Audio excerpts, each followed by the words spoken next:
What's up, everybody? It's Courtney at Emerson Family Reads, and I'm coming to you with a review of Rabbit, the autobiography of Ms. Pat by Patricia Williams. The whole reason I picked up this book was because Peter Monn at PeterLikesBooks read it, reviewed it, and just went nuts over it on how much he loved this book. And I've never read an autobiography that made me that excited, so I was really intrigued that he was so excited about this book. So I got it from the library. One of my local libraries had it, and I didn't know who Patricia Williams was. I'd never heard of Ms. Pat. She is a comedian. She's on a lot of podcasts. She's been on the Bob and Tom show. And this is her autobiography. Now, Rabbit is her street name. It's what she was. That was her name growing up.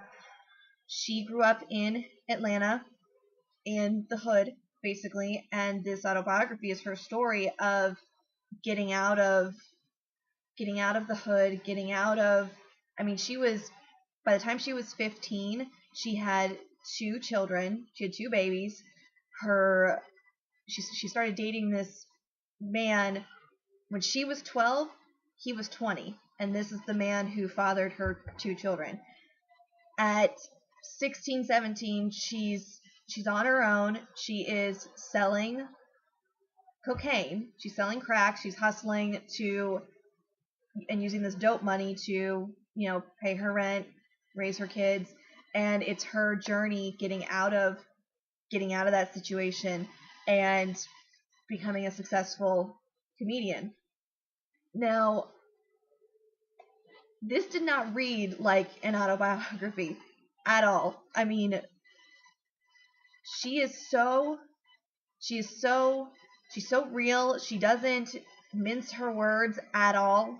It is graphic. I mean, she was sexually abused as young as age 10, I think. I mean, and she's shot at. There's all these horrific things that happened to her at such a young age.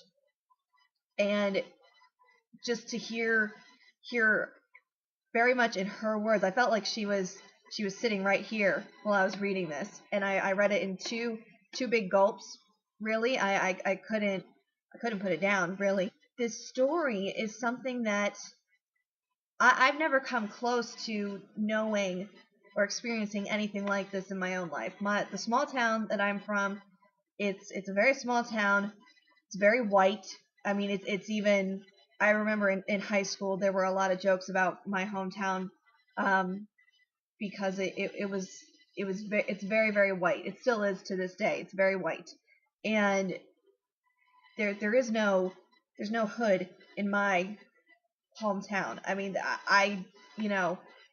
this is so far removed from anything that I know of, even, that, let alone what I've experienced. And it's a story that I don't think is told very often, about the women in these situations, in these neighborhoods.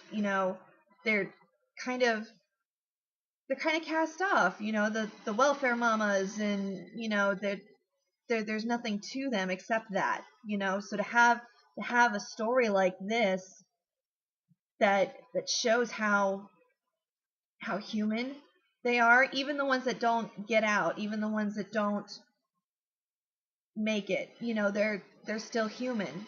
They're still human. And this was so funny and so sad and so endearing. I mean,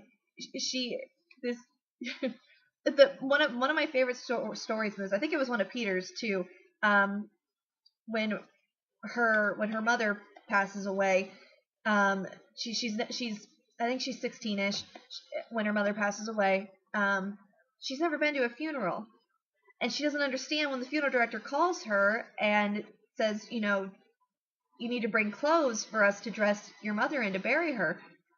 And she didn't understand that. She's like, she thought everybody just got buried naked. So she's got to go to the store and get something for her mama. And you gotta read, you gotta find out what she gets her to wear. It's so cute. It's so endearing. The whole thing is very endearing, and you know how she turned her life around after the being teen mom and the drugs and prison. It's an amazing story, and I encourage everyone to check this out. Rabbit, an autobiography of Ms. Pat by Patricia Williams. I highly recommend it. The first autobiography that I've ever been excited about at all. So I hope you guys are having a great day. I will see you next time in another video. Leave me a comment. Let me know if you have read this or are going to check it out, or what's your favorite autobiography. Maybe I can find one that, another one that excites me. So you guys have a good one. I'll see you next time. Bye.